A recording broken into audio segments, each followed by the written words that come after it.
असं काहीच नाही. आणि तुमचं काय होतं? आज भूमिका तुमची वेगळी दिसतीये. तुम्ही शिष्टमंडळाला बंद दार, तुम्हाला कशावर वाटतंय? अरे बाबा मी जेवण केलं नव्हतं तिथं, काय बंदार फेंदार माझ्या समाजाला माहिती आहे. बंदार नाही काय नाही, उगा वार्ता पसरू नका, काही वार्ता पसरू नका. तिथं सभा घेतली, तिथं माझ्या समाजाला काही प्रॉब्लेम नाही, तुम्हाला काय प्रॉब्लेम आहे? आम्हाला काही प्रॉब्लेम नाही इथं. मग अरे शिष्टमंडळ नाही येते, अधिकारी येते दादा, ते एक अधिकारी येतं, ते फक्त माहिती द्यायला आले. हे बघा ही माहिती द्यायला आले ते.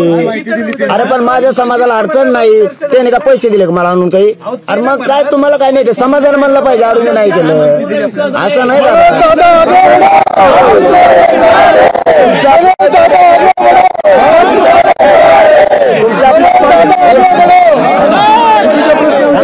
थांबा रे, तुम्ही पहिल्या दिवसापासून विरोधातच बोलताय. पहिल्या दिवसापासून कारण नाही मराठी समाज.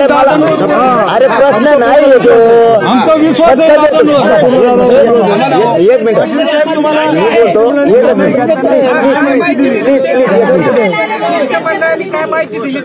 एक मिनिट थांबा. सगळे शांत बस. की तुमचे 2 दिवसापासून आला त्याच्यापासून तुमचे तेच खतखत आहे, तुमचे प्रश्नच वेगळे आहेत आल्यापासून.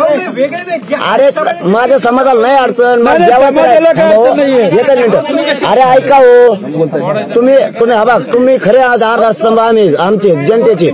ऐका प्लीज एकच सर, तुम्ही खरे आधारस्तंभ आमचे ऐका. आतापर्यंत तुम्ही लई साथ दिली मीडियाच्या बांधवांनी. मी जेवण केलं नव्हतं तर मला टाइम वाचवायचा होता, म्हणलं चला बोला इथंच जेवता जेवता, इथंच जेवता जेवता बोला. बरं व्यासपीठावर नेलं, पोरं येतं सगळे, तिथंही पोरच होते आंतरवालीत पण. त्यांना विचारलं मी चर्चा करतोय तर तुम्ही गाड्या लाईनीत लावा वेळ जाण्यापेक्षा. आणि ते बी भेटेत, ते मध्ये लोकात मग आम्ही नाही येत, त्यांचे प्रॉब्लेम आहेत. मग मला जातीचा मार्ग काढायचा आहे, मी तरी वागू तरी कसं? ते म्हणते त्या पोरात नाही चर्चा काहीच नाही. ते म्हणले आता शिष्टमंडळ कोणते पत्रक घेऊन येणार आहे, म्हणलं येऊ द्या. मग मी चाललो मुंबईकडे. काहीच नाही, तेच मी बोललेलो होतं ते काहीच नाही. चालता माझ्या ध्यानात राहा म्हणून घेतलं. 54 लाखाच्या नोंदीबाबतची चर्चा झाली, त्यांच्या नातेवाईकांना प्लस चर्चा झाली, सगळ्या स्वऱ्यांच्या अध्यादेशाबद्दलची चर्चा झाली. पाहिलं ना मित्रांनो, पाहिलं हे असे चाटू पत्रकार जे पॉकेट घेऊन काम करतात आणि एखाद्याची प्रतिमा मलिन करण्याचं काम करतात. हे चाटू पत्रकार मित्रांनो. अशा प्रकारची क्वेश्चन विचारून काहीतरी समाजामध्ये मनोज जरांगे पाटील यांची प्रतिमा कशी मलिन करता येईल आणि त्यांना कसा डाग लावता येईल असा वारंवार प्रयत्न सरकारकडून होत आहे. आणि हे चाटू पत्रकार अशा प्रकारचे क्वेश्चन विचारतात. बंद दाराआड चर्चा झाली, बंद दाराआड चर्चा झाली. अरे भाऊ, जो माणूस आतापर्यंत मॅनेज झाला नाही तो माणूस मुंबईला आल्यावर मॅनेज होईल का? इतका तर विचार करा. मॅनेज व्हायचं असते तर तिथंच मॅनेज झाले असते ना. इथवर मुंबईला एवढ्या लोकांची फरफटत करत येण्याची काही गरज होती का? इतकी तरी अक्कल पाहिजे. अशा पत्रकारांना आपण काय प्रश्न विचारतोय? तो पत्रकार म्हणतोय मनोज जरांगे पाटलाची भूमिका बदलली. आज मनोज जरांगे पाटीलची भूमिका वेगळी दिसत आहे. काय वेगळी दिसत आहे? आझाद मैदानावर परवानगी नाकारण्यात आली म्हणून मनोज जरांगे पाटील थोडस शांततेने घेत आहेत. आणि मुंबईला न जाता जर मुंबईच्या अलीकडेच असल्यावर शिष्टमंडळ जर मराठ्यांच्या मागण्या मान्य करत असेल आणि 54 लाख नोंदीच्या सापडलेल्या आहेत कुणबीच्या, त्यांना जर प्रमाणपत्र वाटप करण्याचं काम सरकार करत असेल तर मराठ्याने मुंबईला जायची पण गरज नाही ना. आणि व्याख्या होऊ दे ना सगळ्या सोयऱ्याची. ते जर निर्णय निघत असेल, शिष्टमंडळ चर्चेला येत आहे वारंवार, त्याच्यातून जर तोडगा निघत असेल तर मराठ्याची फरफटत करत मुंबईला जाण्याची गरज नाही ना. म्हणजे असे हे पॉकेट पत्रकार मित्रांनो वारंवार मनोज जरांगे पाटलाच्या विरोधात तर सरकारला काही सापडना गेले.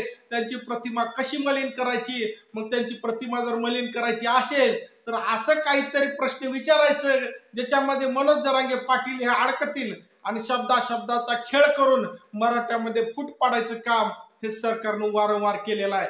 पण अशा या फुटी पाडणाऱ्या पत्रकाराला, या चाटू पत्रकारांना कधीही मराठा समाज दाद देणार नाही. मनोज जरांगे पाटील गरिबीतून वर आलेला माणूस आहे, समाजाचे प्रश्न मांडणारा माणूस आहे.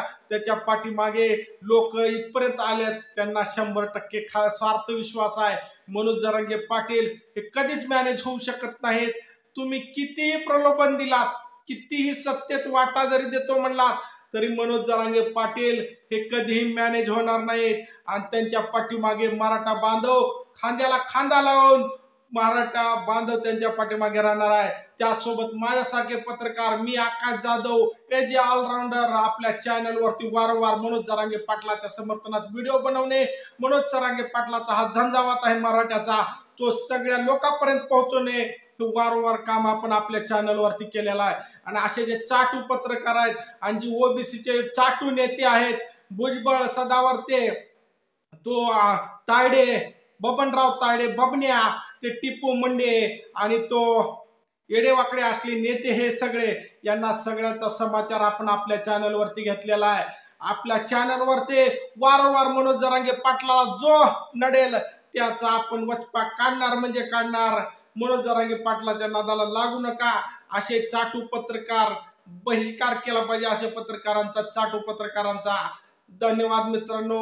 एक मराठा कोटी मराठा, मनोज जरांगे पाटलाला सपोर्ट करा, व्हिडिओला शेअर करा, मराठा बांधवापर्यंत व्हिडिओ पोहोचलाच पाहिजे। चॅनलला सबस्क्राईब करा। धन्यवाद।